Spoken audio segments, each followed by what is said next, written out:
Guys आज हम खेल रहे हैं स्टम्बल गाइस। आज हम लोग खेल रहे हैं स्टम्बल गाइस। बहुत दिनों के बाद मैं स्टम्बल गाइस खेल रहा हूँ क्योंकि लॉग इन नहीं हो रहा है, लेकिन फाइनली शायद अब लॉग इन हो जाएगा। देखो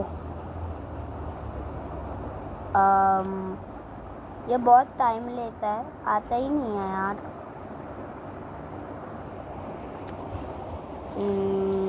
एक मिनट, मैं लॉग इन करके आता हूँ। तो गाइस फाइनली ये प्रॉब्लम फिक्स हो चुकी है। मैंने कर दिया है ये स्टम्बल गाइस को अपडेट, और अब तो ये चलेगा ही चलेगा। ये देखो नया अपडेट आया, पहले अलग था और अभी अलग है। तो यार और रुकना पड़ेगा गाइस, सो जाओ, मैं देख